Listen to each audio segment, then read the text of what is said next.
الحمد للہ وکفی وسلام علی عبادہ الذین اصطفی اما بعد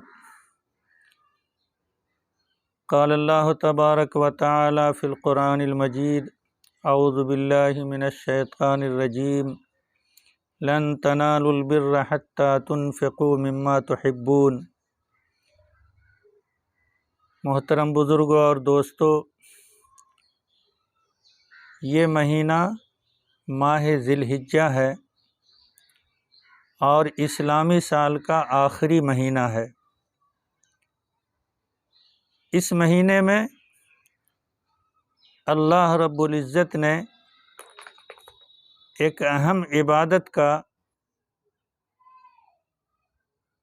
ہم مسلمانوں کو حکم دیا ہے، جس کے ذریعہ سے اللہ کا تقرب حاصل ہو، جس سے اللہ کی رضامندی حاصل ہو، وہ ہے قربانی۔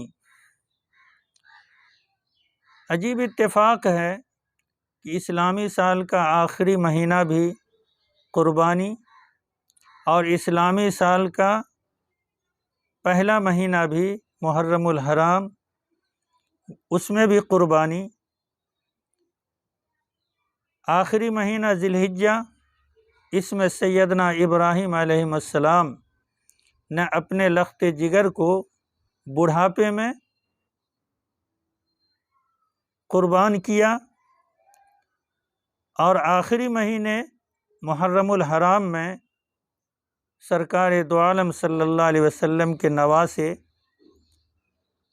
سیدنا حضرت حسین رضی اللہ تعالی عنہ نے خود کو اپنے کو قربان کیا۔ یہ قربانی ہر قوم میں ہے۔ آدم علیہ السلام جب سے انسانی آبادی شروع ہوئی، انسان کا دنیا میں آنا ہوا، تب سے یہ قربانی ہے۔ آدم علیہ السلام کے دو بیٹے حابیل اور قابیل، اس وقت میں بھی قربانی کا طریقہ یہ تھا کہ اپنے مال کو پہاڑ پہ، ٹیلے پہ رکھ دیا جاتا، آسمان سے ایک آگ اترتی، جس کے مال کو وہ آگ جلا دیتی، اس کی قربانی قبول مانی جاتی۔ حابیل کی قربانی اللہ نے قبول کیا اور قابیل کی قربانی کو رد کیا۔ ان دونوں بھائیوں میں اسی وقت سے بغض اور حسد، جلن شروع ہوا۔ جانور کی قربانی کا سیدنا ابراہیم علیہ السلام سے رواج ہے، جو آج تک ہے۔ جناب محمد رسول اللہ صلی اللہ علیہ وسلم سے صحابہ نے پوچھا، ما هذه الاضاحی یا رسول اللہ، کہ اللہ کے نبی یہ قربانی کیا ہے؟ اللہ کے نبی صلی اللہ علیہ وسلم نے فرمایا، سنت ابیکم ابراہیم علیہ السلام، کہ تمہارے باپ ابراہیم علیہ السلام کی سنت ہے، طریقہ ہے۔ صحابہ نے پوچھا، فما لنا یا رسول اللہ، اس میں ہمارے لیے کیا ہے؟ اللہ کے نبی نے فرمایا، بکل شعرۃ حسنہ، ہر بال کے بدلے میں نیکی ہے۔ صحابہ نے پھر فرمایا، فما الصوف، بھیڑ اور دمبے کے بدن میں بال ہوتا ہے جس کو اون کہیے۔ اللہ کے نبی نے فرمایا کہ اس میں بھی ہر بال کے بدلے میں نیکی ہے۔ اللہ تعالیٰ بڑا مہربان ہے۔ اگر اولاد کی قربانی کا رواج ہوتا، سیدنا ابراہیم نے اپنے بیٹے اسماعیل کو قربان گاہ لے گئے مینا کے میدان میں، اگر یہی طریقہ رہتا تو آج ہم مسلمان کے لیے بڑا کٹھن مسئلہ تھا، اس لیے کہ ہم اپنی اولاد کو نماز نہیں پڑھوا سکتے، اپنی اولاد کو دیندار نہیں بنا سکتے، ہم اپنی اولاد کو اچھی بات سکھا نہیں سکتے، تو پھر اللہ کے راہ میں اپنے لخت جگر کو قربان کون کرتا؟ اللہ نے آزمائش، امتحان، ایسے ہی خلیل کا لقب نہیں ملا۔ اس بڑھاپے کے عالم میں سیدنا اسماعیل علیہ السلام کو لٹا کر چھری چلایا، اللہ نے اس کے بدلے میں جنت سے مینڈھا کو بھیجا، اور اسماعیل کے بدلے میں اس کی قربانی دی گئی، اور وہ آج تک یہ طریقہ چلا آ رہا ہے۔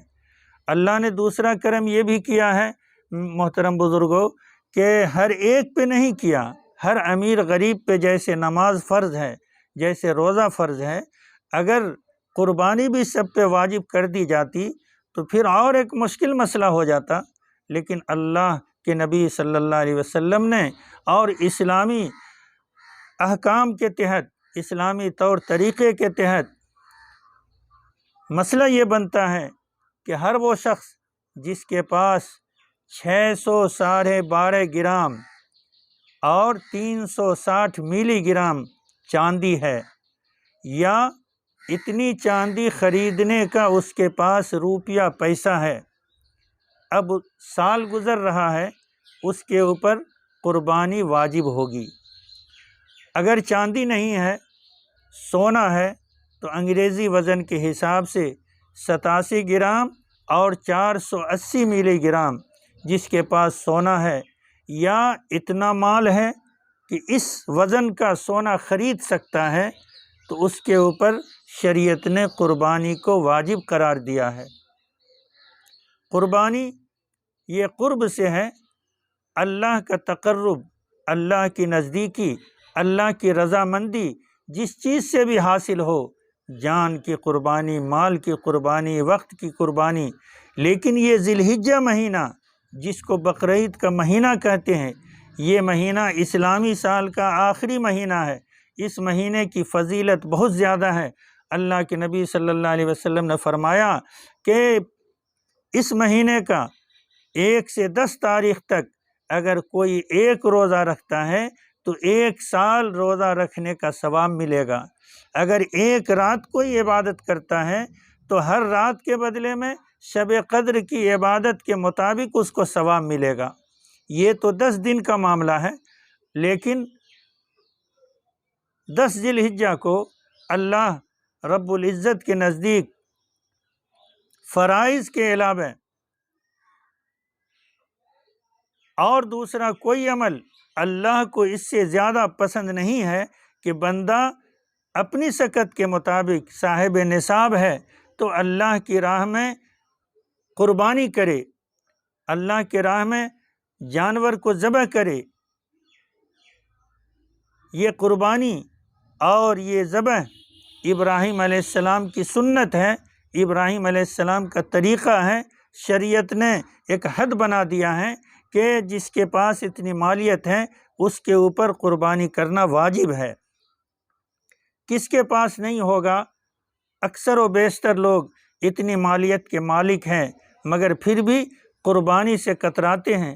ایک ضعیف حدیث ہے لیکن عقل سے ملتی جلتی ہے، جس میں اللہ کے نبی صلی اللہ علیہ وسلم کے بارے میں کہا گیا کہ انہوں نے فرمایا سمنوا ضحایاکم فإنہا علی الصراط متاعکم، کہ اپنی قربانی کے جانور کو پوسو پالو، خوب تیار کرو، موٹا کرو، طاقتور بناؤ، اس لیے کہ یہ پل صراط پر تمہاری سواری کا کام دے گا۔ اگر مان لیجئے کہ بالفرض وہ جانور ہو بہو بعین ہی وہ سواری کا کام نہ دے، لیکن اس قربانی کرنے کا جو اجر ہے، جو ثواب ہے، اللہ اتنا زیادہ عطا فرمائے گا کہ وہ 1500 سال کا راستہ پل صراط کا اپنی اتنی ساری نیکی کی بدولت بندہ جلدی سے پار کر جائے گا۔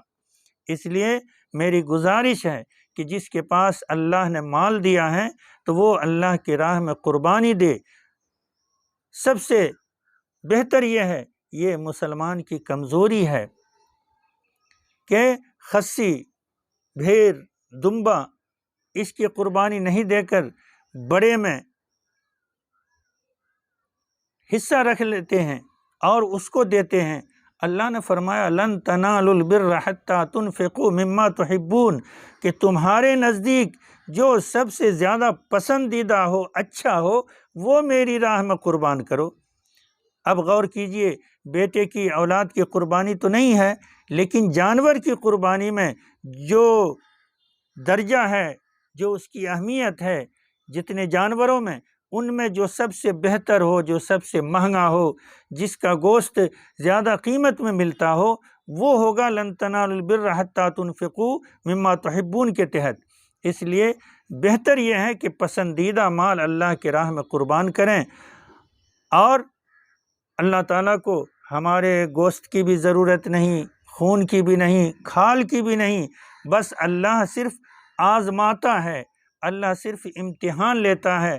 لن ینال اللہ لحومها ولا دماؤها ولکن ینالہ التقوی منکم، کہ اللہ کے پاس تمہارا گوشت، تمہارا کھال، تمہارا خون نہیں پہنچتا، بلکہ تمہارا تقوی، تمہاری پرہیزگاری، تمہارا دینی جذبہ، اللہ کی بات مان کے عمل کرنے کا شوق، یہ اللہ کو پہنچتا ہے، اور اللہ تعالیٰ اسی پہ اجر عطا فرماتا ہے۔ اللہ تعالیٰ ہم سب کو قربانی کرنے کی، اللہ تعالیٰ ہم سب کو اللہ کی رضامندی حاصل کرنے کی توفیق عطا فرمائے، آمین۔ وآخر دعوانا الحمدللہ رب